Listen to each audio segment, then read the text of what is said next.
नमस्कार दोस्तों, मैं दीपक शर्मा अंग्रेश आपका स्वागत करता हूं द लीगल चैम्बर में। अब दोस्तों, आज मैं एक ऐसा टॉपिक आपके साथ डिस्कस करने वाला हूं जहां पर ऑनरेबल सुप्रीम कोर्ट ने जुलाई 2025 में काफी बड़ा निर्णय दे दिया है।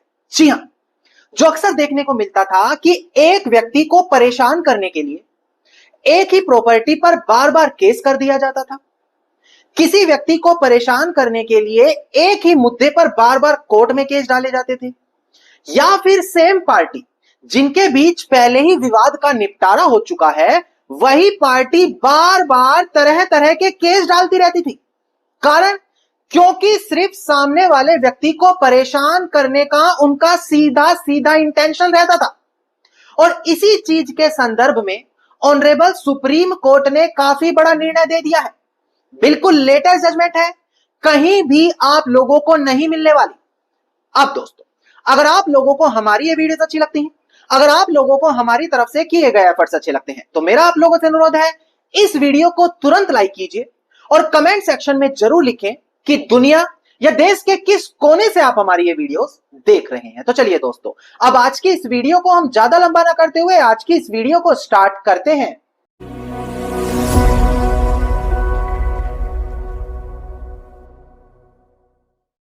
अब दोस्तों, सबसे पहले वीडियो की शुरुआत में मैं आपको बताऊं कि आज हम बात करने वाले हैं रेस जुडिकाटा के बारे में। रेस जुडिकाटा जो सीपीसी 1908 यानी कि कोड ऑफ सिविल प्रोसीजर के सेक्शन 11 में डिफाइन किया गया है।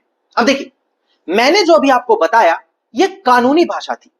अब अगर मैं आपको सरल भाषा में बोलूं, अगर किसी पार्टी के बीच पहले ही सेम विवाद को लेकर कोर्ट का निर्णय आ चुका है, तो वो पार्टी दोबारा से उसी विवाद को लेकर नया केस नहीं डाल सकती।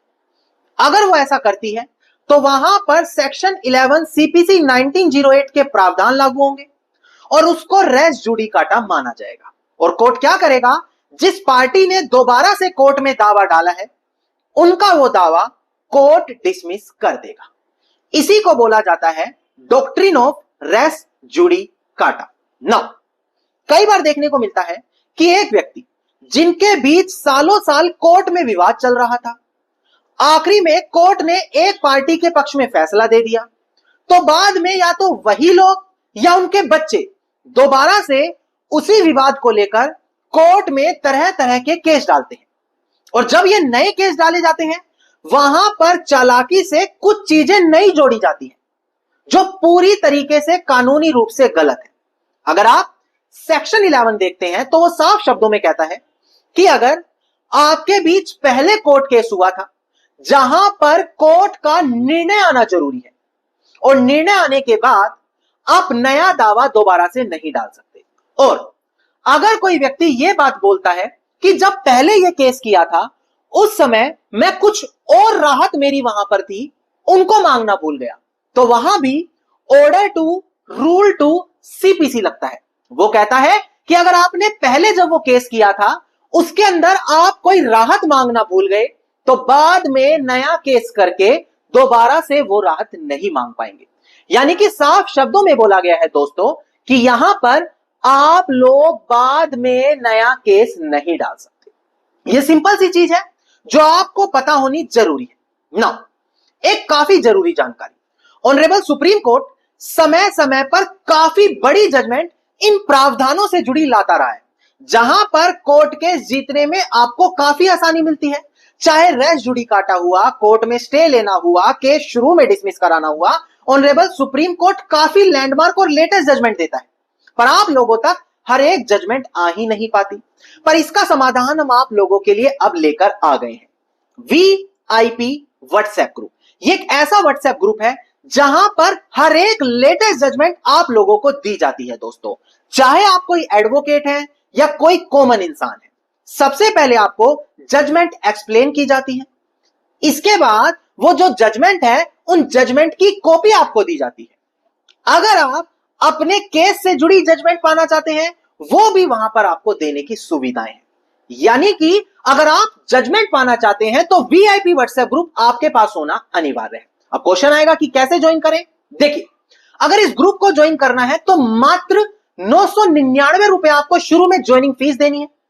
इसके बाद आपको यह ग्रुप ज्वाइन कराया जाएगा और 1 साल तक ये सारी जजमेंट बिल्कुल मुफ्त में आपको मिलने वाली है, यानी कि जजमेंट यूज करके आप अपना कोर्ट केस जीत पाएंगे। अब सिर्फ चुनिंदा लोगों की जगह है 20 लोगों की। इसके बाद जब नया ग्रुप बनाया जाएगा तो प्राइस बढ़कर 1500 रुपए किया जाएगा। तो अभी भी आप लोगों के पास चांस है, मात्र 999 रुपए में आप ग्रुप को ज्वाइन कर सकते हैं। अब वीडियो के और दोबारा आगे बढ़ते हैं। जैसा कि मैंने आपको बताया कि आज हम बात करने वाले हैं रेस जुडिकाटा के बारे में, और आप लोगों को समझ में आ भी गया होगा कि रेस जुडिकाटा आखिरकार कहते किसको है। नाउ अब डिस्प्ले पर देखकर ध्यान दें, जो ऑनरेबल सुप्रीम कोर्ट का बिल्कुल लेटेस्ट निर्णय आया है वो मैं पहले डिस्प्ले पर दिखाकर क्लियर करूं। इसके बाद मैं आपको बताऊंगा कि यहां पर आखिरकार ऑनरेबल सुप्रीम कोर्ट ने क्या कहा। देखिएगा दोस्तों, डिस्प्ले पर देखिएगा दोस्तों, केस टाइटल है पांडुरंगन, जो यहां पर अपीलियंट है, वर्सेस टी जयरामा चेतियार एंड अनदर, जो यहां पर रिस्पोंडेंट है। सिविल अपील नंबर है 7743 ऑफ 2025 और 14 जुलाई 2025 की जजमेंट है, यानी कि बिल्कुल लेटेस्ट जजमेंट चाहिए तो लीगल चैंबर जरूर ज्वाइन करना पड़ेगा। और अगर जजमेंट की कॉपी चाहिए या और अन्य सुविधा से जुड़ी जजमेंट चाहिए तो वीडियो के डिस्क्रिप्शन में नंबर है, वीआईपी व्हाट्सएप ग्रुप, वहां पर ज्वाइन आप कर सकते हैं। नाउ प्रेजेंट केस में जो विवाद है वो है रेस जुडिकाटा के ऊपर। यहां पर कोर्ट में एक दावा डाला गया और पार्टी का कहना है कि यह केस तो पहले ही डिसाइड हो चुका है, और अगर यह केस पहले ही डिसाइड हो चुका है और इसके लिए बाद में नया केस डाला जा रहा है तो वो रेस जुडिकाटा के अंदर गिना जाएगा। और वहां पर उन्होंने ऑर्डर 7 रूल 11 सीपीसी 1908 की एक एप्लीकेशन लगाई। जिन लोगों को नहीं पता मैं बता दूं, ऑर्डर 7 रूल 11 कहता है कि आप कोर्ट केस को शुरू में ही डिसमिस करा सकते हैं अगर आपके केस में जो ऑर्डर 7 रूल 11 के अंदर प्रावधान दिए गए हैं आपके केस से मिलते जुलते हैं।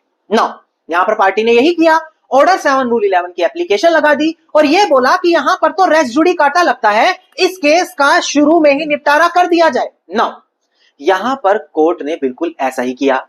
ऑर्डर 7 रूल 11 के तहत केस को शुरू में डिसमिस कर दिया। नाउ यहां पर जो एग्री पार्टी है वो आगे ऑनरेबल सुप्रीम कोर्ट का दरवाजा खटखटाती है। उनका कहना है कि यह केस क्या पहले डिसाइड हो चुका है या नहीं, इसके लिए पार्टी को देखना अनिवार्य है। पहले केस के फैक्ट्स क्या थे, अब के क्या है वो देखने अनिवार्य है। क्या कोज ऑफ एक्शन सेम था, क्या सब्जेक्ट मैटर सेम था, यह सारी चीज एनालाइज करनी जरूरी होती है। और कोर्ट केस के शुरू में ही यह सारी चीज कभी डिसाइड नहीं हो पाती। उसके लिए केस की ट्रायल होनी चाहिए और ट्रायल होने के बाद डिसाइड होना चाहिए कि क्या यह चीज रेस जुडिकाटा में आएगी या फिर नहीं आएगी। यह चीज अपील में अपीलियंट की तरफ से बोली गई। नाउ अब डिस्प्ले पर देखकर ध्यान दें, यहां पर ऑनरेबल सुप्रीम कोर्ट ने कुछ बड़ी जजमेंट का रेफरेंस दिया। देखिएगा दोस्तों डिस्प्ले पर, यहां पर ऑनरेबल सुप्रीम कोर्ट ने 2 लैंडमार्क जजमेंट, केशव सूद वर्सेस कीर्ति प्रदूप सूद जो साल 2023 की जजमेंट है, इसके अलावा वी राजेश्वरी वर्सेस टीसी सारा वनभा जो साल 2004 की जजमेंट है। यही बोला कि देखो क्या यहां पर कॉज ऑफ एक्शन सिमिलर है या नहीं है, यह चीज ट्रायल का मैटर है और वहां पर पहले डॉक्यूमेंट को स्टडी करना और एनालाइज करना जरूरी होता है, तभी यह डिसाइड किया जा सकता है क्या वहां पर रेस जुडिकाटा का प्रावधान लागू होगा या फिर नहीं होगा। और इस चीज के लिए केस की ट्रायल करनी जरूरी है। केस पूरा ट्रायल होगा, उसके बाद कोर्ट निर्णय देगा क्या वहां पर रेस जुडिकाटा का प्रावधान लगेगा या नहीं लगेगा। और शुरू में ऑर्डर 7 रूल 11 में रेस जुडिकाटा की राहत नहीं दी जा सकती। साफ शब्दों में ऑनरेबल सुप्रीम कोर्ट ने बोला है कि रेस जुडिकाटा का रेफरेंस देकर आप शुरू में कोर्ट केस को डिसमिस नहीं करा पाएंगे। उसके लिए आपको क्या करना पड़ेगा, केस की ट्रायल करवानी जरूरी है। नाउ वीडियो में मैंने 3 बड़ी जजमेंट का रेफरेंस दिया। अगर आप किसी भी जजमेंट की कॉपी पाना चाहते हैं तो डिस्क्रिप्शन में नंबर है वीआईपी ग्रुप का, वहां पर जाकर ग्रुप ज्वाइन करें। वहां पर पहले ही ये जजमेंट दे दी गई है और आज मैं दोबारा से डाल दूंगा। धन्यवाद दोस्तों, उम्मीद करता हूं वीडियो में मिली जानकारी आप लोगों के लिए लाभदायक साबित होगी। वीडियो में मिली जानकारी अगर आपको अच्छी लगी तो वीडियो को लाइक, शेयर और कमेंट जरूर कीजिए। और देश और दुनिया के किस कोने से आप हमारी वीडियोस देखते हैं कमेंट सेक्शन में जरूर लिखें।